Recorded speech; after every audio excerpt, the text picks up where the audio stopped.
All right, everybody, welcome back into Cherry Picking. Today's video must add for week 11 of the fantasy hockey season. As always, the video presented by FanDuel Canada, North America's #1 sportsbook. The link is in the description below to download the app today. Must add for this week, definitely some good teams playing 4 games. Unfortunately, for a lot of these good teams, there's not really a ton of players available on the waiver wire that are, I would say, worth it to pick up at this point. Most of them are picked up, but there's definitely some other guys we're going to be talking about, some guys that are elevating their play, that are on your waiver wire that might not be playing 4 games, but will have good weeks, I think, in my opinion. So the teams that are playing 4 games this week are the Capitals, the Canucks, the Kraken, the Senators, the Kings, the Panthers, the Oilers, and the Avalanche. And then just 2 teams play only 2 games, and that's the Vegas Golden Knights and the New York Islanders. One shout out I think I have to give is to Anders Lee, who's been an absolute force recently with all these guys out for the Islanders. I wonder, Duclair is skating again, Barzal is skating again. I believe Pellick's back as well soon.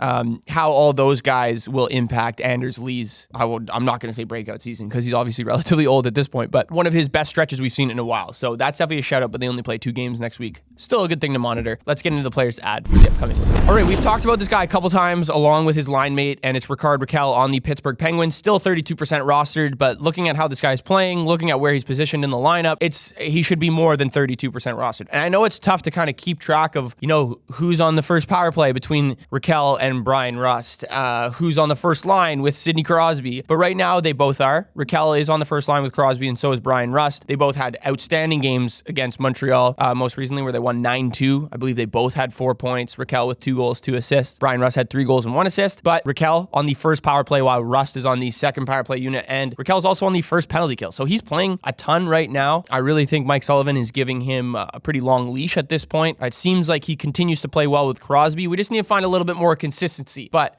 as I mentioned, I think he should be more rostered, which is why he is one of my favorite pickups for this week. All right, the next guy we're going to be talking about, I can't believe I'm talking about someone on the Buffalo Sabres, but we're going to talk about Jason Zucker here on the Sabres. 18% rostered, 7 goals, 13 assists on the season, but most recently, I think it's noteworthy to show where he ranks amongst the NHL's top point producers. Like, he's kind of been buzzing, honestly. Since the start of December, 6 points, 2 goals. He's top 25 in individual expected goals for created. He's also tied 9th in high danger chances created as well. So doing a lot for himself because unfortunately his role on this team isn't massive. Like, he's playing on the third line. Although I do think Lindy Ruff trusts him for his offensive ability and, his physicality as well. He's always talked about this third line or fourth line being one of his favorite lines on the team and something Lindy Ruff has always played a lot into in throughout his coaching years. So I think there's reason to believe that we could see an uptick in his minutes over the next week or two, considering he's really the only one on the Sabres that's playing pretty solid right now. As I mentioned with his stats since the start of December. And I just think at this point, there's few and far between or less players to pick up on the waiver wire compared to what we see at the beginning of the year. And if you're really struggling and need someone to put in there, I think Zucker's a pretty good option. As I mentioned, 6 points since the start of December, almost a point per game there. He's getting a couple more hits than usual per game and also, getting a decent amount of shots too, especially on the power play. He's being used a ton on the power play right now. So I think that's good enough to really justify an ad for Jason Zucker this week. The next guy we're going to be picking up is Oliver Bjorkstrand on the Seattle Kraken. So Seattle, one of those teams that plays 4 games next week. So I think this is a perfect time to pick up Oliver Bjorkstrand. 11 goals, 11 assists on the season so far. He's also 15th in the NHL in points since the start of December. 5 goals over that span. One of the big reasons why Bjorkstrand has seen such a uptick in his offensive production is Shane Wright's been playing really well. And Shane Wright could also be a pickup this week. The one reason why I did leave him off is he's a center, like I've mentioned thousands of times on this podcast. There's so many different and available options at the center position. So I don't necessarily think Shane Wright's a guy you need to go grab right now, but I think Oliver Bjorkstrand's a guy that is used a little bit more in the lineup, a little bit more of a veteran presence, has decent offensive skill, has a pretty good shot as well. His shot total for a Seattle team that doesn't get a ton of shots other than McCann is probably right up there with tops on this team. But yeah, he's been playing really well. I think him and Shane Wright clearly have some chemistry built now at this point. He's playing on that first power play. I think he's worth a pickup this week considering the volume he has in terms of games. All right, the defenseman we're picking up this week, Timothy Liljegren on the San Jose Sharks. And I know that's kind of crazy, but I think there's some validity. And I've talked about him on this show before too. Just 2% rostered. That's very low, obviously. I think he should be a little bit higher, but if you're in pinch and need a defenseman this week, I think Liljegren's pretty solid. Obviously, I'd prefer to give you guys Jake Wallman, but he's over 60% rostered. I've also talked about him a couple times, but I think Liljegren has shown his offensive ability over the past 2 weeks. You know, his individual expected goals for is pretty high in terms of some of the better offensive defensemen over the past 2 weeks. Wallman actually leads that stat, but Liljegren isn't too far behind, within the 15 to 20 range in terms of defensemen and offense created. He's playing on the second pair. He's playing on the second power play. He does have a decent amount of points, 4 or 5 points over his last 8 games. You know, one thing I think a lot of people would get scared of while looking at Liljegren's numbers is his plus minus. But if you look at, you know, his point streak, or not his point streak, but his production over the last 8 games, it kind of goes hand in hand with his plus minus. So he's an even over his past eight games, which is solid considering there's been games he's been a part of where San Jose has lost by a ton. So I think Liljegren is definitely a deep pickup if you need a defenseman, but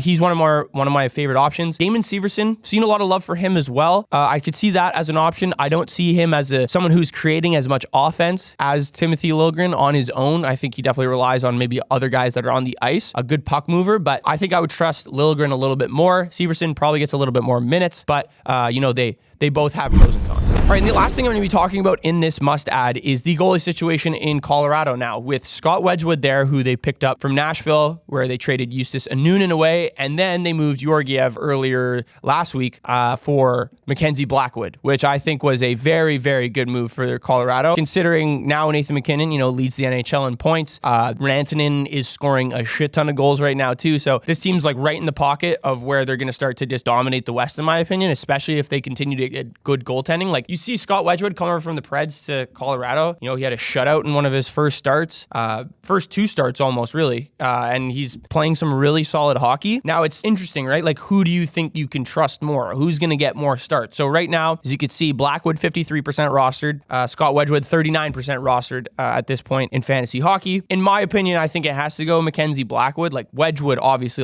is much older than Mackenzie Blackwood at this point of his career, and you know, Blackwood had some pretty solid starts with Dallas throughout the beginning of his career. He dealt with injuries that I think lingered longer than he expected and a lot longer than people actually knew as well, which I think also hindered his performance in New Jersey and maybe even at the start of when he was at San Jose. But over the past year and a half, I want to say we've definitely seen him kind of develop into a much better NHL goalie. If you look at the last 2 seasons, he has 17 goals saved above expected on a San Jose Sharks team that's very bad. Like, you even look at his stats so far. At this point when I'm recording this video, when it's out, he'll be right about to make his first start, I believe, for the Colorado Avalanche. But 17 goals saved above expected on a Sharks team is very impressive. But his stats on the Sharks so far this year, you know, 6 wins, 9 losses, 3 OT losses, a .910 save percentage, and a perfect 3 goals against average with 1 shutout. That's pretty solid considering where the Sharks rank in terms of defensive ratings among all the NHL markets. So Blackwood is definitely someone, and you could see it too. Like, he's the higher roster percentage at this point, is going to be the better own. And I don't think that's really like that groundbreaking to say, obviously, but I don't think Scott Wedgewood is a terrible pickup right now, because Blackwood still has to earn the trust of the rest of his teammates, his coaches at this point. Wedgewood has done that so far. I mean, considering what Colorado brought him in expecting him to do, I don't think they thought he was going to be this good. So Wedgewood has definitely earned himself some starts as Blackwood kind of finds his footing in Colorado. But the one thing with Mackenzie Blackwood, he was super excited about the trade. He said this was his favorite team growing up. So can he seize the opportunity? Will the pressure be there? It's too early to tell, obviously, but I think he will be able to play well. But don't just give up on Scott Wedgewood. I think he's a sneaky pickup maybe for this upcoming week, because I think he'll get a couple starts. All right, thank you guys for tuning in. Let me know what you thought of Must Add Week 11. Shout out to FanDuel Canada for sponsoring the video. Be sure to like, comment, and subscribe, and I'll see you guys next week.